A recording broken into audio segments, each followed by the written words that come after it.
गरीब गर्भवती बहू की नौकरानी बनी लक्ष्मी माँ। मयूरा की शादी अंकुश से हुई होती है।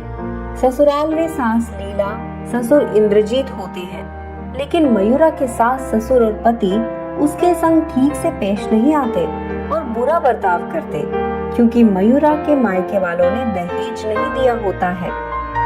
ओ मैडम, रोज का खाना पीना, दूध, मक्खन, मलाई, ये सब तुम हमारे कारण खा पाती हो। तुम्हारे मायके से ट्रक भर के नोटों की गड्डी नहीं आई थी, समझ गई ना? इसलिए ज्यादा दिमाग मत घुमाओ। और अगर हम सब तुम्हारा खर्चा उठा रहे हैं, तो तुम्हारा काम है इस घर की देखभाल करना, नौकरानी बनके। और नहीं तो क्या? चल जा, जाकर रसोई में काम करने लग जा। इधर ही मूर्ति बनके खड़ी मत रह, नाश पीटी निगौड़ी कहेगी। ठीक है माँ जी। मयूरा रोते रोते रसोई में जाती है और सारा खाना बनाती है। लीला और इंद्रजीत उससे रोज इतना सारा काम करवाते हैं कि बेचारी 1 मिनट बैठकर चैन की सांस तक नहीं ले पाती। चल, छत की सफाई हो गई, अब आंगन की सफाई कर दे। सारे पौधों को पानी डाल। अगर एक भी पौधा सूखा दिखा तो मैं तुझे सुखा दूंगी, समझ गई? मयूरा हाँ कहकर आंगन की सफाई करने लगती है। ऐसे ही उसके साथ उसके घर वाले बहुत हद से ज्यादा अत्याचार करते। तीनों पहले खाना खाते, फिर ही मयूरा खाती, वो भी रसोई के कोने में नौकरानी की तरह बैठकर। समय गुजरता है और मयूरा गर्भवती हो जाती है, लेकिन उसके बावजूद भी ज्यादा खुशी से 7वें आसमान तक चढ़ने की जरूरत नहीं है। तू गर्भवती है, बीमार नहीं जो काम नहीं कर पाएगी। तुझे अपनी प्रेगनेंसी में भी घर के सारे काम करने होंगे, वो भी सही से। हाँ, हम तुम्हें बीमारी में नहीं बख्श सकते, तो क्या प्रेगनेंसी में बख्शेंगे? तुम्हें हर बार मैं एक ही बात कहूँगा, तुम इस घर की बहू नहीं हो, सिर्फ एक नौकरानी हो, समझ गई? अब अपना ये इमोशनल ड्रामा बंद करो और जाकर दिवाली की सारी मिठाइयाँ बनाओ। हर प्रकार की मिठाइयाँ बननी चाहिए, समझ गई ना? वरना देखना तुम्हारा क्या हाल करूँगा। गर्भवती होकर भी बेचारी सारा काम करती, रात रात भर जागकर दिवाली की मिठाइयाँ बनाती है और मसालेदार व्यंजन बनाने के लिए लगने वाले मसाले को सिलबट्टे पे कूट कूट के उसके हाथ पर छाले आ जाते हैं और उसे उनके कारण बहुत ज्यादा जलन होती है। इन छालों के होते हुए मैं इतना सारा काम कैसे कर पाऊंगी? कोई क्रीम भी नहीं है मेरे पास, तो सब सो रहे हैं, ऐसे में क्या करूं अभी? जैसे तैसे मयूरा अपने हाथों पर हल्दी और तेल लगा लेती है और फिर वो सारा काम करती है। अगली सुबह, अरे ओ बेबुद्धि औरत, रात भर क्या खर्राटे दे रही थी क्या? अभी तक सोन पापड़ी और बेसन के लड्डू नहीं बने हैं, कब बनाएगी? अगली दिवाली आने तक है? चल चल फटाफट हाथ चला, चाहे तेरे हाथों के छाले कितने ही दर्द क्यों ना दे दे, समझी? अगर तुम्हारे हाथ मशीन की तरह नहीं चले, तो मैं खुद तुम्हारे हाथों को गरम तवे का झटका दूंगा।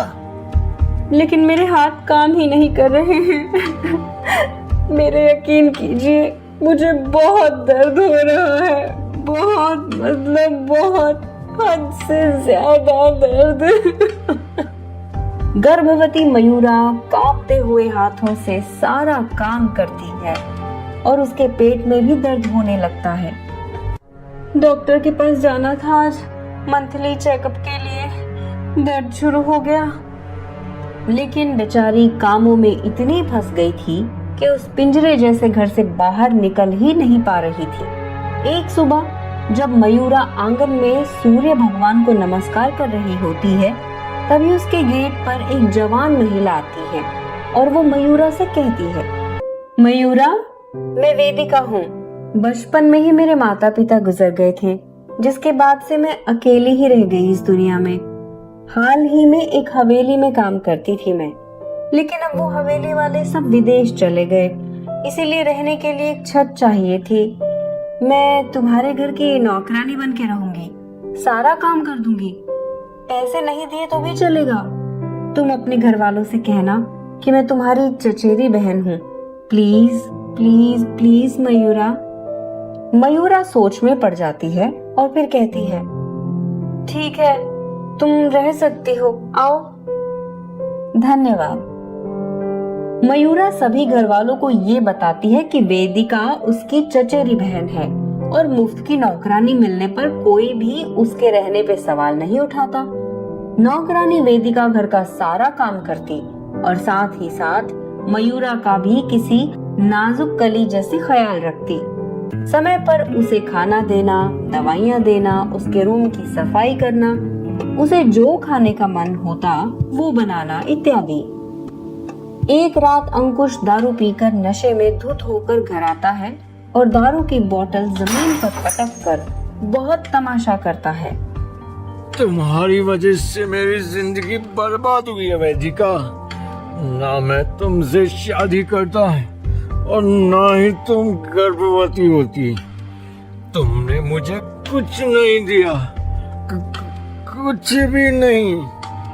तब आखिरकार गुस्से में आकर मयूरा बोल ही देती है, बस बहुत सुन लिया और सह लिया। आप मुझे कहते हो मैंने क्या दिया? अरे आप तीनों की दिन रात सेवा की। आप तीनों को जब जब किसी बीमारी ने जकड़ा, मैं रात भर जागकर आपके पास रही। हमेशा बस आप तीनों से नफरत और ताने ही मिले हैं मुझे, प्यार तो कभी मिला ही नहीं। और आप पूछते हो क्या दिया मैंने? हाँ, बहुत जुबान चल रही है तेरी। रुक, अभी बताता हूँ।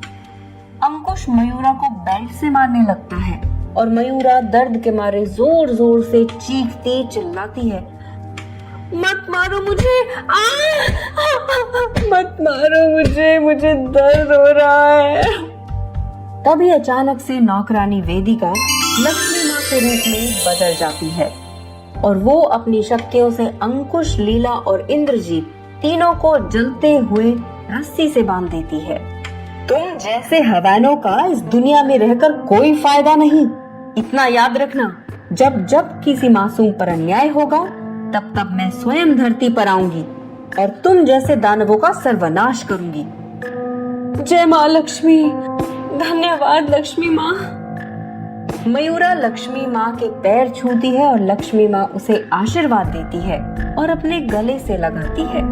अंकुश, लीला और इंद्रजीत तीनों ही लक्ष्मी माँ से रोते हुए माफी मांगते हैं।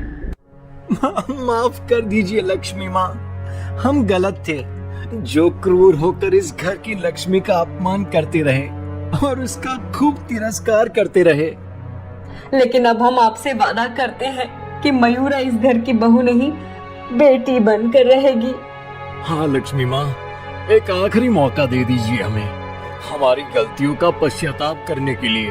हम आपसे हाथ जोड़कर पैर पड़कर विनती करते हैं लक्ष्मी माँ। ठीक है, मैं तुम तीनों की माफी को स्वीकार तो करती हूँ, लेकिन मैं मयूरा की परछाई बनकर उसके साथ रहूंगी हमेशा। और अगर तुमने उसे परेशान किया तो फिर बहुत बुरा होगा। लक्ष्मी माँ मयूरा को जीवन के हर पड़ाव में साथ देती है और मयूरा को एक बेटी होती है। साक्षात लक्ष्मी माँ के आशीर्वाद के स्वरूप से जन्मी है ये, इसीलिए मैं इसका नाम लक्ष्मी रखूंगी, मेरी लक्ष्मी। मयूरा जीवन में अकेले के दम पर मेहनत करती है और अपनी बेटी को संभालती है।